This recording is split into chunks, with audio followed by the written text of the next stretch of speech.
Last week, two things happened in close succession, one to the other. Both of them relate to the title of this video, which will either get us banned off YouTube or attract some, well, if you're here thinking I'm a racist, no, I'm not endorsing that kind of stuff. It's about something else. The two things that happened were that at BlizzCon on the main stage, as you may have heard in our Game Tales Edition podcast. Now see, I mentioned it this time.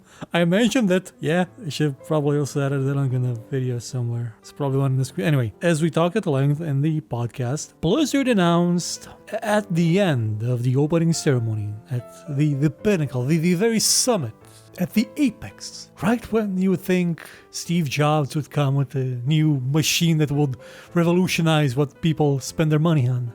Blizzard's one more thing was a mobile game. This had a massive impact on people. It signified a massive change in the company and its direction and what it expects from its audience and what kind of audience it tries to find, actually. When Blizzard moved away from PC only with the announcement of Diablo III for consoles, it really wasn't that bad of a thing because the PlayStation 3 version of Diablo, which I think that was the first one announced, that is the better version of Diablo. It was way better than the PC version in every way. It was just simply a better game. So is Diablo Immortal a better version of Diablo 3? Well, it's portable. It's portable. So is the Switch one, but this is running maybe on cheaper hardware.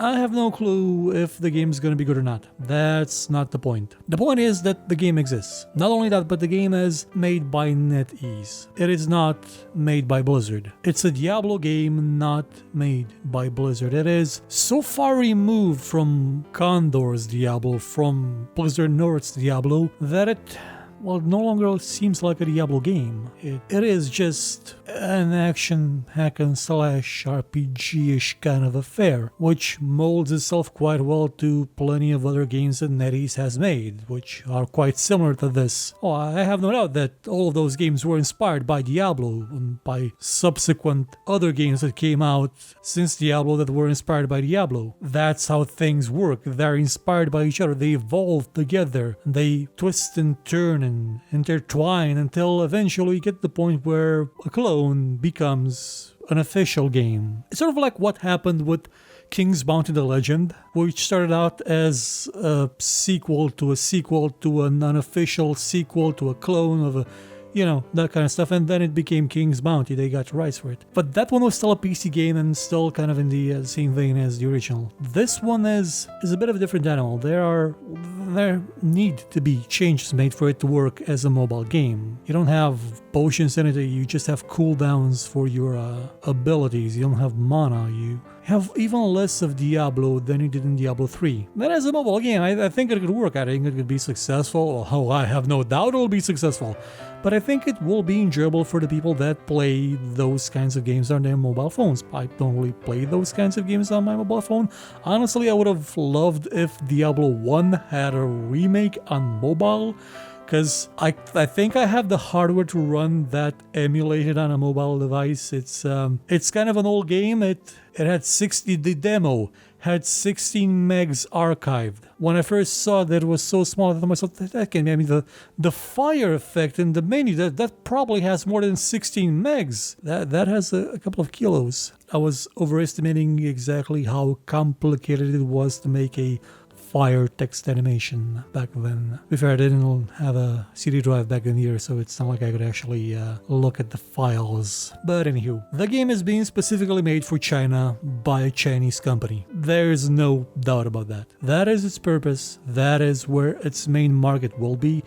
It will be successful. Diablo is a popular franchise. It is known in China. It will be very, very successful. It will rake in, well, depending on the monetization. If they use the right kind of monetization, it will rake in billions. I'm not exaggerating. But the problem is that the right kind of monetization that will rake in that kind of money may be the wrong kind of monetization to actually making it an enduring game to to us. The thing you have to understand is that China has a different culture when it comes to the way games are monetized than most of us are used to. And I covered this a bit in the Dark Age MMO, which is a show that should probably give you an answer to the question, is China ruining video games? Yes, it is. And I explain at length in that show why. It's the monetization. It's the way that they have built games. They are built specifically, and I mean specifically, to encourage some whales to spend money so that they will gain power over smaller players who don't spend a lot of money, players who can afford to, and in effect create sort of a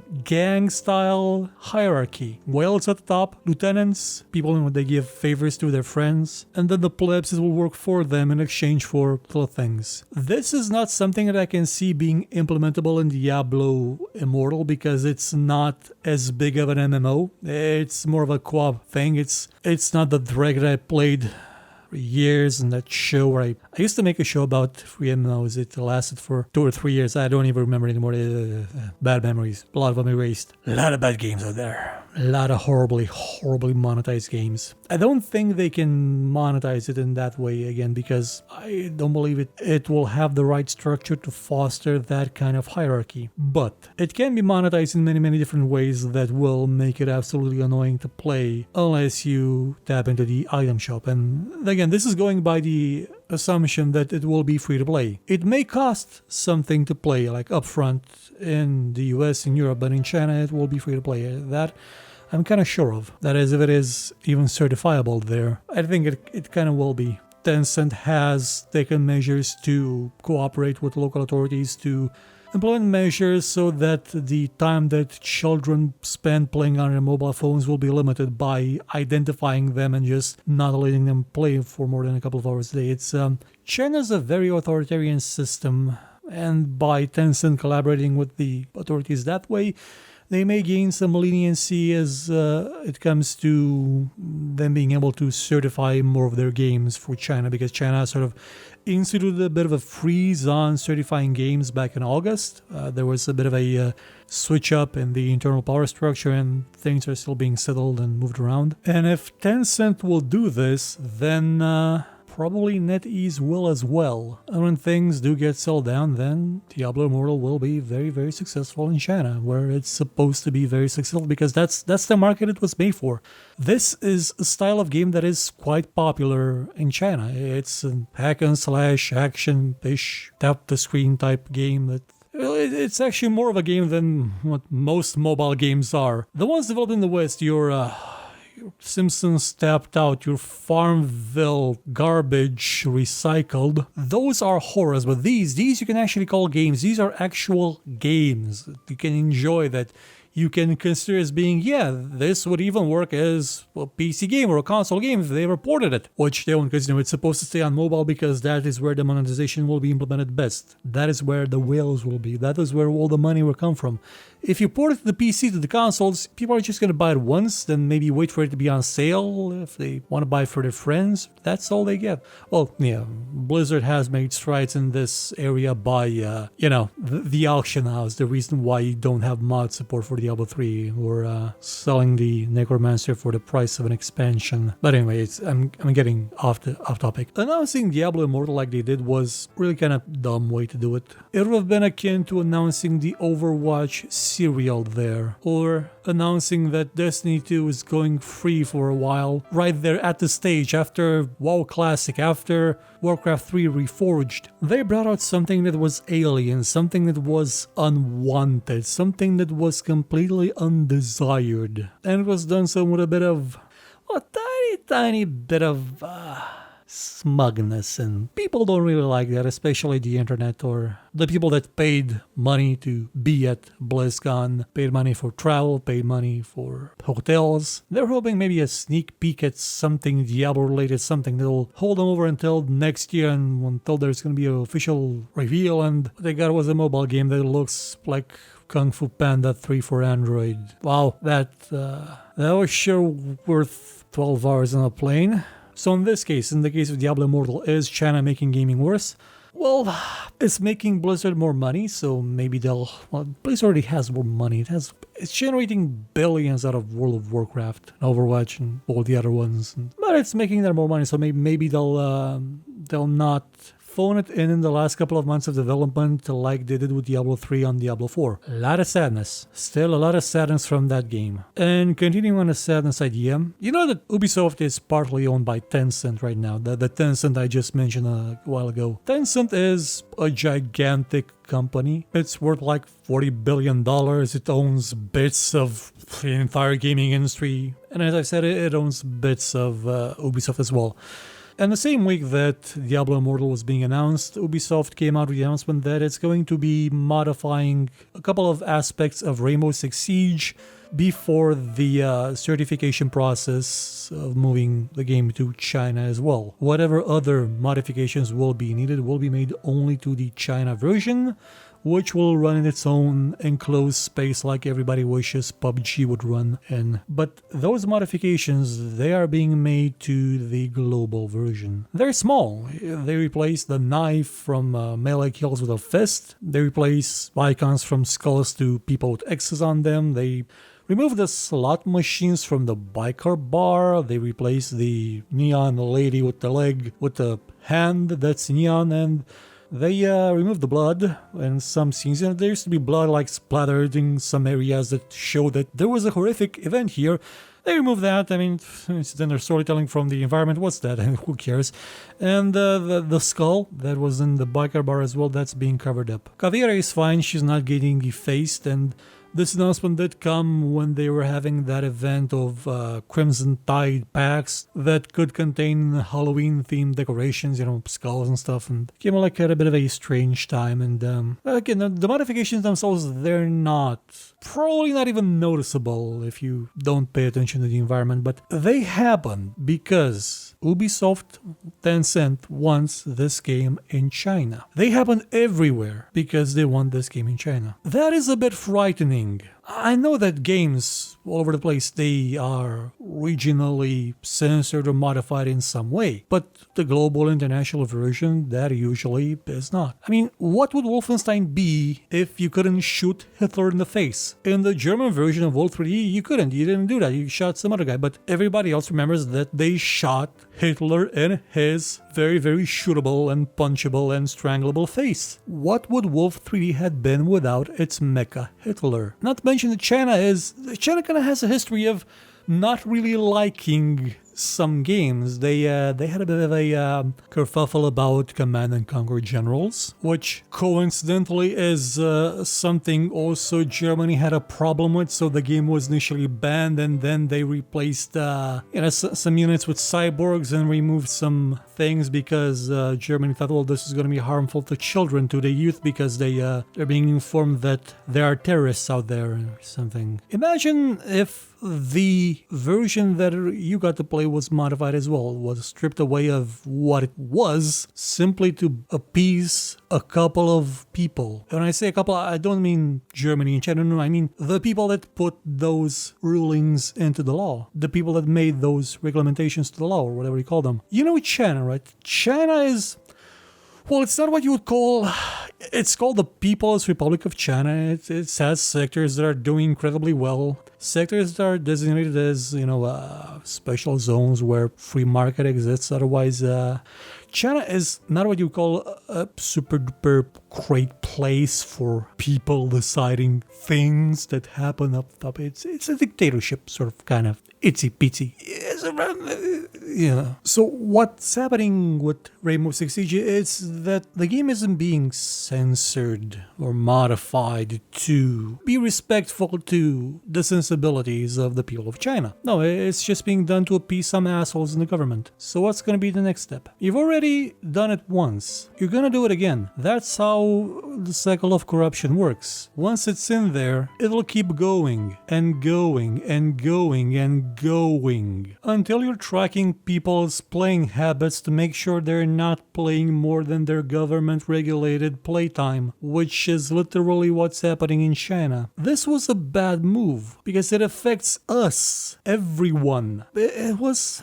it was Ubisoft's way of saying you matter more than they do, which is something I totally understand, not because they're owned by Tencent in part, but because China is a massive market. You cannot really comprehend how big a market China is. If Blizzard decides next year to host BlizzCon in China, somewhere in Beijing, I get it. They have a market there, a unified market, a single market that is bigger than the rest of the entire world. Well, India's coming up too in the next couple of years, but Europe, the US, Canada, chump change. It's the emerging market that is the one that everybody wants because it is the biggest. Brazil is there as well. It will get to that place as well. You will see people trying to cater to it.